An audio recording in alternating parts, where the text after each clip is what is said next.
నమస్కారం. నా పేరు శివరాం ప్రసాద్. ఈరోజు ఈ వీడియోలో మనం 7వ తరగతిలో ఉన్నటువంటి 8 నుంచి 17 పాఠాల వరకు ఉన్నటువంటి కవి పరిచయాన్ని పరిశీలిద్దాం. మరి 7వ తరగతిలో ఉన్నటువంటి 8వ పాఠాన్ని కనుక మనం పరిశీలించినట్లయితే అది నిజం నిజం అనేటువంటి పాఠం. నిజం నిజం అనేటువంటి పాఠం. మరి ఈ నిజం నిజం అనేటువంటి పాఠాన్ని రాసినటువంటి కవిని కనుక మనం పరిశీలించినట్లయితే మునిమాణిక్యం నరసింహారావు.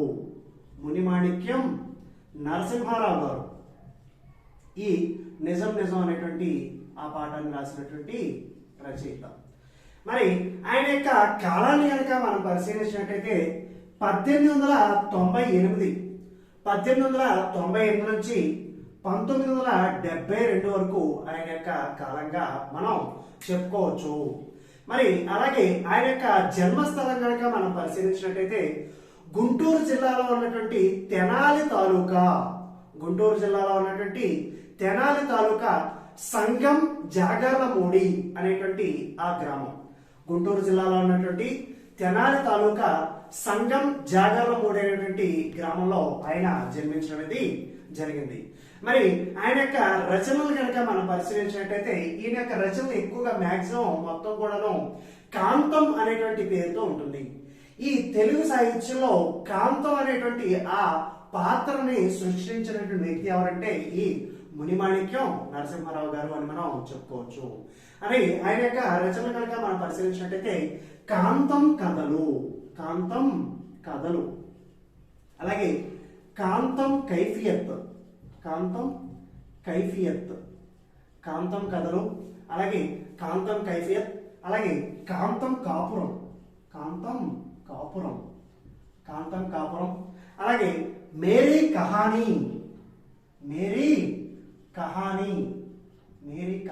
అనేటువంటి రచన.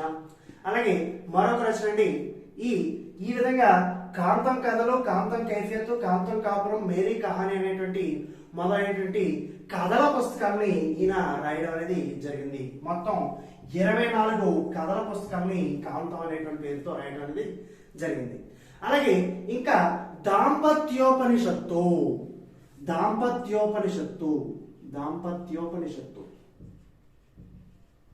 అలాగే వినోద వ్యాసములు,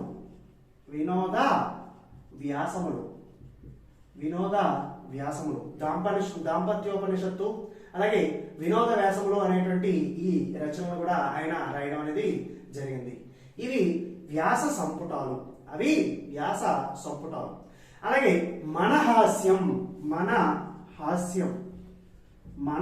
అనేటువంటిది ఈ హాస్యానికి సంబంధించినటువంటి ఆ సిద్ధాంతమైనటువంటి గ్రంథం మన హాస్యం అనేటువంటి రచన. అలాగే ఈయన యొక్క ఇతర విషయాలు కనుక మనం పరిశీలించినట్టయితే దాంపత్య జీవితాన్ని ఆహ్లాదంగా అలాగే చమత్కారంగా చిత్రించినటువంటి రచయిత ఈ మునిమాణిక్యం నరసింహారావు గారు. అలాగే వీరి యొక్క కథకు ప్రధాన అంశాలు ఏమిటి అంటే కనుక సజీవమైనటువంటి వాడుక భాష, అలాగే అచ్చమైనటువంటి తెలుగు నుడికారం అనేటువంటి ఆయన యొక్క ఈ రచనలో ఉన్నటువంటి విషయాలు. ఆ తర్వాత ఉన్నటువంటి పాఠాలు కనుక మనం పరిశీలించినట్టయితే ప్రకటన అనేటువంటి పాఠం. మరి ఈ ప్రకటన అనేటువంటి పాఠాన్ని రాసినటువంటి కవిని కనుక మనం పరిశీలించినట్టయితే దేవరకొండ బాలగంగాధర తిలక్.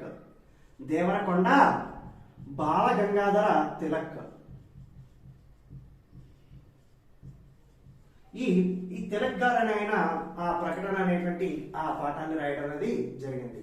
ఆయన యొక్క కాలాన్ని కనుక మనం పరిశీలించినట్లయితే 1921 నుంచి 1966 వరకు, 1921 నుంచి 1966 వరకు ఆయన యొక్క కాలంగా మనం చెప్పుకోవచ్చు.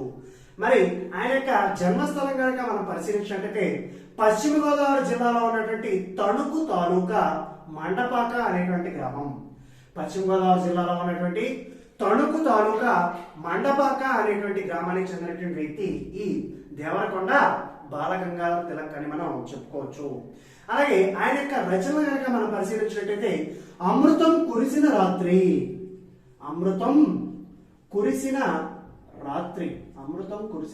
అనేటువంటి రచన. అలాగే మరొక రచన గోరు వంకలు అనేటువంటి రచన.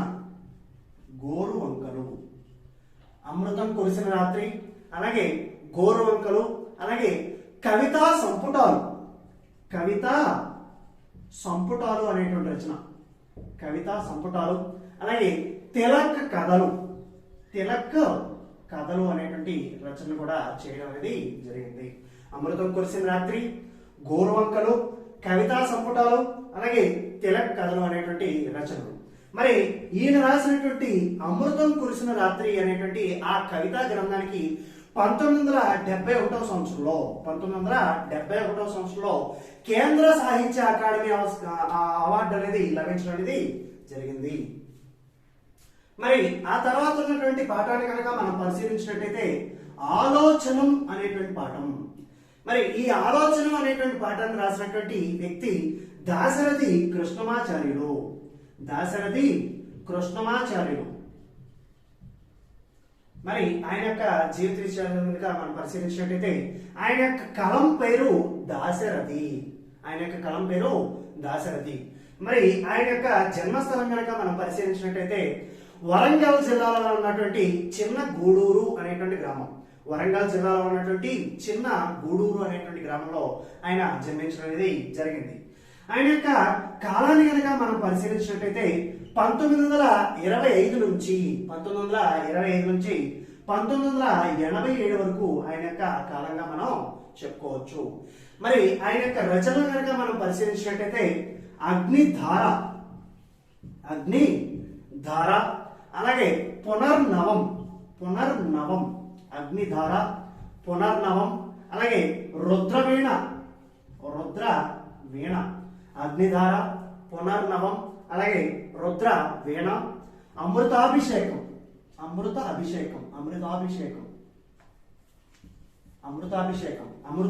అంటే గనక దాశరథి కృష్ణమాచార్యులు, అమృతం కురిసిన రాత్రి అంటే గనక దేవరకొండ బాలగంగాధర తిలక్ అని మనం గుర్తుపెట్టుకోవాల్సినటువంటి అవసరం చాలా ఉంది.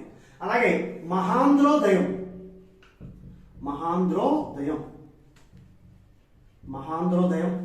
అలాగే మరొక రచన ఆలోచనలు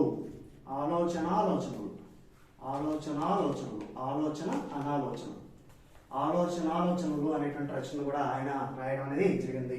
అగ్నిధార, పునర్నవం, రుద్రవీణ, అమృతాభిషేకం, మహాంధ్రోదయం, ఆలోచనలు అనేటువంటి ఆ రచనలు చేయడం అనేది జరిగింది. మరి ఈయన యొక్క బిరుదులు కనుక మనం పరిశీలించినట్లయితే కవి సింహ, అలాగే అభ్యుదయ కవితా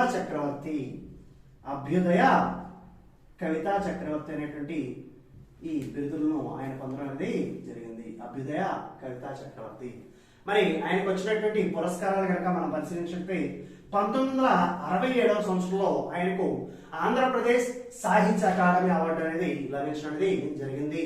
అలాగే 1974 సంవత్సరంలో కేంద్ర సాహిత్య అకాడమీ అవార్డు అనేది కూడా లభించడం జరిగింది.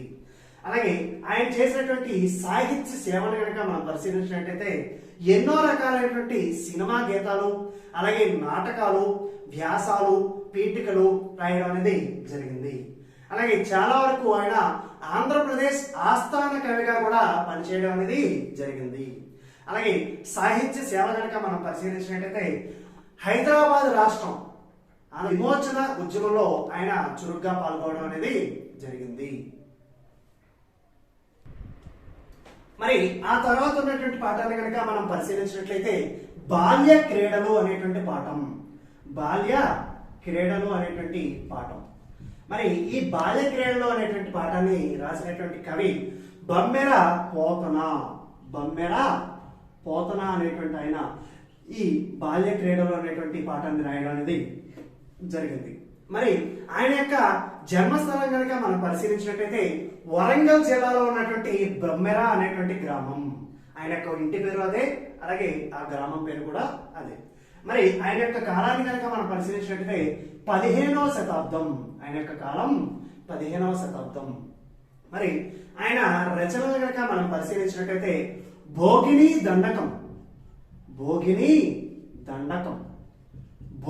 దండకం, అలాగే ఆంధ్ర మహాభాగవతం,